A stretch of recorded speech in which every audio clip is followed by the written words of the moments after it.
చుట్టూ గుట్టలు మధ్యలో టెంపుల్. ఇక్కడ శివలింగం స్వయంభుగా వెలిసిందని అక్కడ ఉన్న వాళ్ళు చెప్తున్నారు. ఇది ఎక్కడో లేదు, నిర్మల్ జిల్లా దిలావర్పూర్ శ్రీమాత అన్నపూర్ణ కదిలే పాపహరేశ్వర స్వామి దేవాలయం. స్థల పురాణం ప్రకారం ఈ గుడి 1300 ఏళ్ల నాటి గుడి పక్కనే కోనేరు కూడా ఉంటుంది. మనసులో ఏదైనా కోరిక కోరుకొని ఈ కోనేరులో స్నానం చేసి రావి చెట్టు చుట్టూ 3 ప్రదక్షిణాలు చేస్తే మన మనసులో ఉన్న కోరిక నెరవేరుతుందంట.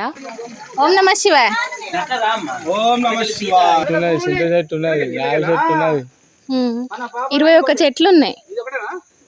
చెట్టు మధ్యలో నుండి ఒక మనిషి పట్టే అంత స్థలం ఉంది. ఈ దీంట్లో నుంచి దాటడం వల్ల మనకేమన్నా ఆరోగ్య సమస్యలు ఉన్నా కూడా అవన్నీ పోతాయంట. ఈ నరదిష్టి లాంటి ఇంకెట్లాంటి సమస్యలు ఉన్నా అన్ని సమస్యలు పోతాయని ఇక్కడ ఉన్న తాత చెప్తున్నారు.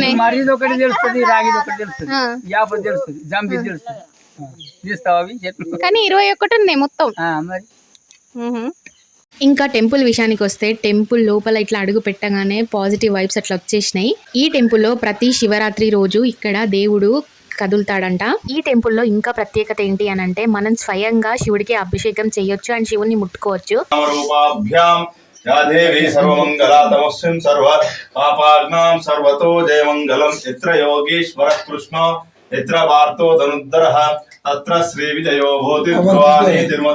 ఇట్లా గర్భగుడిలోకి వెళ్ళి పూజ చేయడం ఫస్ట్ టైం. ఇక్కడ కనిపిస్తున్న అమ్మవారు అన్నపూర్ణాదేవి.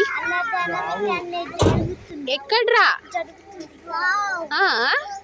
ఇక్కడ ప్రతిరోజు నిత్య అన్నదానం జరుగుతుంది. పొద్దున 10 నుంచి నైట్ 10 వరకు ఎప్పుడు వెళ్ళినా ఏ టైంకి వెళ్ళినా భోజనం పెడతారు. అండ్ ఈ భోజనం కూడా పొద్దున పూజ అయిన తర్వాత స్వామివారికి నైవేద్యంగా పెట్టి వచ్చిన భక్తులకి మహాప్రసాదంగా పెడతారంట.